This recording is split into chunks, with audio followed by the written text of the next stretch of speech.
Hello, it's me, Adam Kidd. It's my birthday today, so I've decided to release an album. The album is called 7 Years of Bad Luck, and it's one that I actually recorded way back in 2016. I'll set the scene for you. 2015 was a bit of an annus horribilis for me. My long-term relationship ended. Fragile Creatures, my band, was stuck in this limbo of development hell because our publisher had died. I was living back home with my dad's, and I was feeling rudderless and lost. In 2016, I took the deposit money that I'd been saving for a mortgage with my ex, and I spent a big chunk of it on a long and debauched holiday. I traveled from Denmark to a wedding in Ronda in Spain, and then on to Primavera Sound Music Festival in Barcelona. There at Primavera, I got to see sets from bands like Radiohead, Sigur Rós, PJ Harvey, Moderat, and Brian Wilson playing the whole Pet Sounds. I also saw Andy Schauf for the first time, and he's gone on to become one of my favorite artists. When I got home from this trip, I spent the rest of those savings buying myself a new laptop, a sound card, and the software that I needed to be able to record.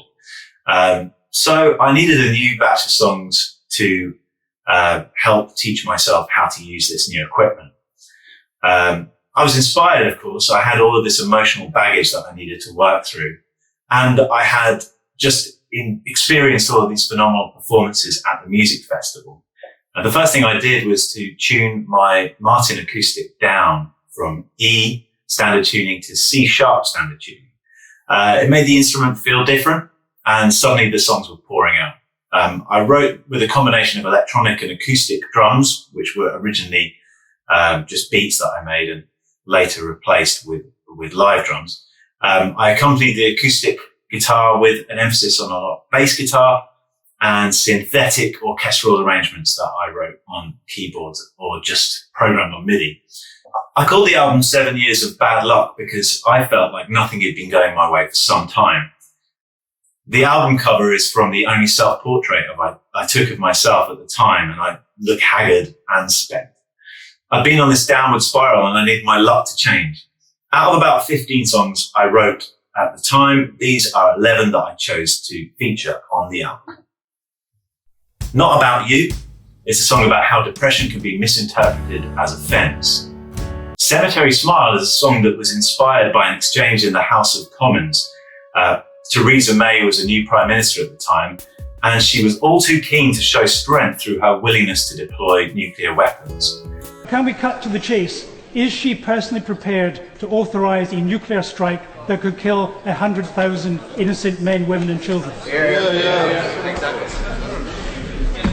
Yes.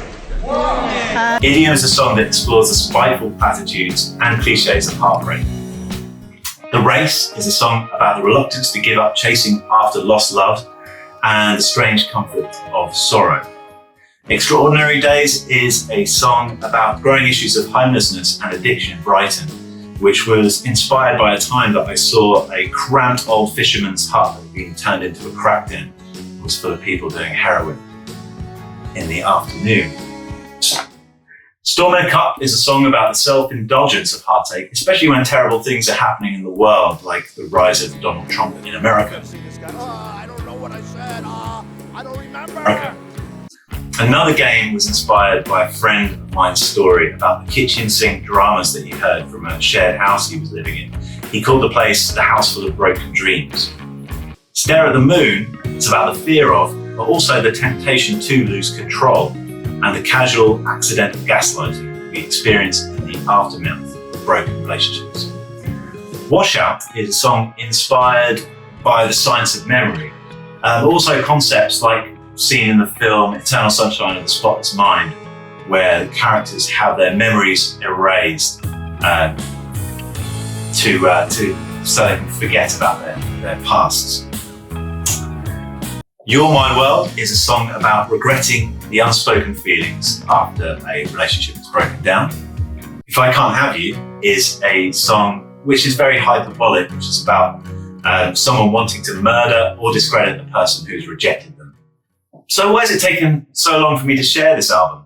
Well, in 2016, things started to get better. Fragile Creatures' first album finally came out, and I met my wife that year, but I was still a long way off feeling happy, comfortable, and myself. The songs that I'd written were full of emotion, but I lacked the confidence in the quality of what I produced. I got James Crump from Fragile Creatures to help me out and record drums for them, which was a big learning curve, learning how to record live drums. And later, my friend Alan Grice came along and played some additional keyboards and additional drums on the first track, Not About You.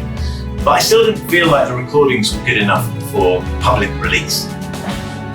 Fast forward to today, and a lot's changed for me. I've got a son, a wife, a home, and a career outside of music.